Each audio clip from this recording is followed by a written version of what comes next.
Juan de la Puente, director de patamaria.com, está con nosotros. Juan, bienvenido. Buenas noches. Buenas noches, un gusto. Bueno, tienen en Patamaria justamente un compilado de los 100 días con diferentes etiquetas, ¿no? 100 días de lo mal que han hecho en Indecopi las cosas, 100 días de soledad, en fin, 100 días de gobierno, interesante además. Pero, a ver, Tony Zapata hoy en la República hace un balance también de los 100 días y, claro, no es positivo, pues, ¿no? Hay cosas que no se han echado a andar, que la presidencia se la encontró, que no había, digamos, Castillo mentalizado tanto desde el inicio, ¿no?, de la carrera a la presidencia que él iba a ser genuinamente un presidente. ¿Qué nota le pones al presidente en 100 días? No puedo probarlo, obviamente, ¿no? Me parece que si a mí me salvara una calificación de A, B, C, D, E, ¿no? Supongo que le pondría C. Y C bueno, menos. Y claro, y si fuese una calificación de 0 a 20, probablemente entre un 9 y un 10, ¿no? Claro, un 9 y un 10. Y eso considerando además que las condiciones en las que el presidente se hace cargo son muy especiales, en el sentido que el país esperaba, por lo menos inicialmente, pocas cosas. O sea, no veníamos de una campaña electoral donde se ofertaron grandes cosas para grandes realizaciones. Entonces la gente decía, bueno, con que en esta etapa haya eficacia, reactivación, vacunación, retorno a clases y algunas propuestas de cambio, la gente hubiera sobrellevado de mejor manera la performance de los primeros 100 días. Quizá una palabra para describir al presidente y a su gobierno pueda que sea errático, ¿no? Y esto incluso si retrocedemos la línea de tiempo hasta entre la primera vuelta, la segunda vuelta, el momento Bellido, ¿no?, y luego el momento Virta Vázquez, pareciera que está encontrando un destino, pero claro, genuinamente a veces tiene cosas como estatización, ¿no? Parece que hay una voz interior que de pronto se apodera de él y saca a relucir su verdadero yo. Pero claro, luego se compone porque está en la presidencia, es presidente de todos los peruanos. ¿Tú crees que está encontrándose en la presidencia o está actuando forzadamente porque las circunstancias lo llevan a una situación determinada? No, el Castillo del 28 de julio es un Castillo distinto, ahora 100 días después. Para empezar, es un político que se está construyendo en el poder. Está aprendiendo, está rectificándose, pero también es un político que demora este proceso de construcción. Digamos, en la teoría de la democracia, los políticos deben llegar al poder, especialmente a las altas responsabilidades y a hechos, no empezar a hacerse sobre el caballo. Exacto. Y por eso es probable que algunas cosas del presidente todavía no sepamos. O sea, sabemos poco a poco lo que no es. Todavía no sabemos lo que es. Hoy día, por ejemplo, el señor Bellido, el ex premier, ha dicho que él no es de izquierda. En realidad... Que Castillo no es de izquierda. Que Castillo no es de izquierda. Yo lo había más dicho antes porque antes incluso de que jure el poder, nunca le escuché la palabra socialismo, comunismo. O sea, la izquierda tiene un metalenguaje, ¿no? Y yo no lo he escuchado, no lo veo en esa perspectiva.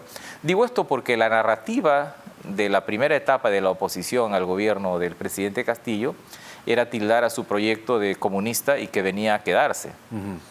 He visto cómo en el debate de estos días en el Parlamento la oposición también ha cambiado, porque ahora ya no cuestionan a un gobierno que ha venido para quedarse con un proyecto chavista, sino más bien un gobierno inexperto, errático y caótico, y entonces la naturaleza de la oposición también cambia. Entonces todos hemos ido cambiando y este presidente está cambiando, pero en el contexto de un país que demanda más cosas, ¿no? El factor Cerrón comenzó siendo un cuco que realmente hacía bu, y la gente, y sobre todo el sector del espectro de la centro-derecha, se irritaba, pero ¿no crees que ahora ya da como risa un poco? Bueno, operó al inicio como un placebo, ¿no? Aparecía como la oferta radical de una experiencia que no estaba destinado a hacerla. Porque incluso el primer mensaje, el primer gabinete en el Congreso fue un mensaje ya descafeinado. El señor Bellido ya no propuso asamblea constituyente. Pero claro, el señor Cerrón, en la idea de apoyar a un gobierno que ya no es suyo o que es muy poco suyo y abrir tienda aparte, ha decidido ya lo segundo.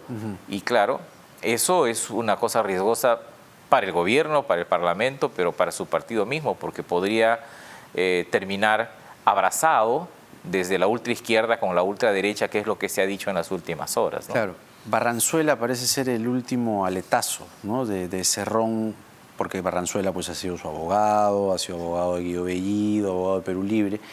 Y ahora más bien el perfil que ya traía Mirta Vázquez como el de la moderación con Pedro Franque, incluso Aníbal Torres también haciendo lo suyo, se empuja un poco más hacia ese espectro, digamos, moderado de la centroizquierda con Avelino Guillén. La figura, el perfil, el aporte, el peso que le da Mirta Vázquez a este gobierno, ¿lo augurarías exitoso? Bueno, yo creo que en estas condiciones no puede tener un mejor gabinete el presidente Castillo. O sea, es el gabinete que ha podido construir. Claro, tiene claroscuros también el gabinete, sí, pues, es obvio. ¿No? Incio. Sí, hay varios de estos, de los ministros que tranquilamente podrían ser cambiados. Lo que quiero decir es que en el futuro es muy difícil que el presidente pueda presentar un equipo superior al que está presentando. Ajá. Pero también advierto que es un equipo que tiene dificultades. Por ejemplo, la coalición que sostenía al anterior gabinete se ha saltado por los aires. Este es un gabinete que ahora mira más al Congreso. Yo diría que el señor Bellido era un premier que era más de Cerrón que de Castillo. Y hoy día la presidenta del Congreso, pero la presidenta del Consejo de Ministros, está a medio camino entre el presidente y el Parlamento. Mi impresión es que es casi de los dos. Ajá. Y es una premier que al mismo tiempo es mediadora entre el presidente y el Parlamento. Es una figura muy interesante, ¿no? Inédita también, porque lo que hemos tenido nosotros en los últimos años, décadas, son presidentes del Consejo de Ministros muy pegados al presidente y que cuando tenían juego propio se caían. Esa es la historia de los premieres muy empoderados, ¿no? Ayúdame a definir este término que lo comentaba en la presentación, me da mucha risa, digamos, en el buen sentido, ¿no? Porque a veces hay que tomarse las cosas un poco, como dicen los argentinos, con soda, ¿no? El fujicerronismo. Está bueno, porque, claro, ya son dos votaciones que están allí en la misma línea, ¿no? Primero la suspensión de las primarias, que bueno, sí, grave, pero vamos, definir un voto de confianza, estar en la misma línea del fujimorismo. ¿A ti qué te suena? ¿O cómo definirías el fujicerronismo? Claro, aparece ahora como la construcción gramatical de una coincidencia, por lo menos programática, ¿no? Claro. Y claro, puede llevarnos a error también, porque en algún momento... Programático-pragmática. Sí, porque en algún momento, por ejemplo, en términos de la Asamblea Constituyente, el Perú Libre es una posición radicalmente distinta. Sí. ¿No? Pero es que a mí cuando se habla de caviar, pues lo caviar se ha estirado tanto, es tan elástico el término caviar, que ya no designa, ¿no?, lo que antes pretendía significar. Entonces, mi impresión es, más allá del término fujicerronismo, lo que sí yo advierto es una especie de coincidencia autoritaria entre el discurso de los 16 que votaron contra la confianza y el fujimorismo, ¿no? Porque yo diría, por ejemplo, ambos estarían de acuerdo en que regrese el servicio militar obligatorio. Ambos dijeron que el Perú salga de la Corte Interamericana de Derechos Humanos y en el fondo podrían estar por una vacancia. Ambos critican a lo que se llama lo caviar, porque en realidad lo caviar que es en el Perú es la militancia en todos los derechos, no solo en una parte de los derechos. Un centro equilibrado, ¿cierto? Digamos, entonces, ¿no? Claro, yo, más allá de la palabra, que es sugestiva, sugerente, nueva, porque además en estos meses hemos estrenado palabras muy nuevas, ¿no? Sí, sí, pero esa está buena, la del fujicerronismo. Claro, lo bueno para el ex premier Bellido es que no tiene traducción en quechua, ¿no? Exactamente. Ahora, Pedro Castillo, te decía, ¿no?, errático, en la plaza parece que se siente más él, ¿no? Y a veces se le escapan pues estas cosas del su yo interior, ¿no? ¿Qué aporte crees que podría, digamos, hacerse a su presidencia? Digamos, dar una entrevista, por ejemplo, prepararse bien antes, obvio, pero ya le toca, ¿no? Bueno, aquí lo llamamos todos los días. Pero ¿no sería un primer momento, o por lo menos, no sé, que no gobierne por Twitter, ¿no? Sí. Quizás el aporte más importante, o los dos aportes más importantes que podría hacer, él tiene que construir una coalición gobernante. Porque no estoy entre los que baten palmas por la ruptura de Perú Libre con el presidente Castillo. Yo sigo pensando que los partidos ganan elecciones en la democracia para participar en el gobierno. Entonces no bato palmas por eso. Pero sí me parece que no puede mantenerse muy estable una presidencia que no tiene sustento ni partidario ni social. Entonces mi primera sugerencia sería construir una coalición. Arriba, abajo, institucional, con los medios, con el pueblo, etc. Y la segunda me parece que es comunicarse mejor y encontrar una manera de comunicar. Y hoy día la comunicación política es muy rica. Su manera de comunicarse ha reducido al sombrero, pues. Bueno, y a comunicarse a gritos en las plazas. Claro, como candidato. Sí, y eso me parece que no ayuda. Miren, conferencias de prensa, lectura de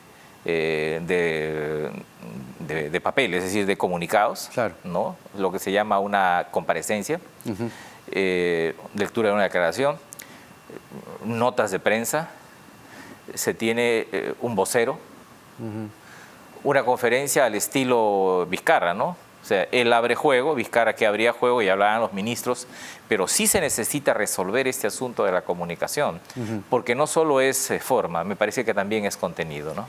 Juan de la Puente, director de Pata Amarilla, politólogo, analista político. Gracias, Juan, por estar aquí. Un gusto, gracias. El análisis de los 100 días del gobierno de Pedro Castillo. Vamos a hacer la pausa y vamos a tomar contacto con Glasgow, donde se realiza la COP26. La juventud ha protestado en estos días allá por cambios urgentes en el clima y en las políticas climáticas.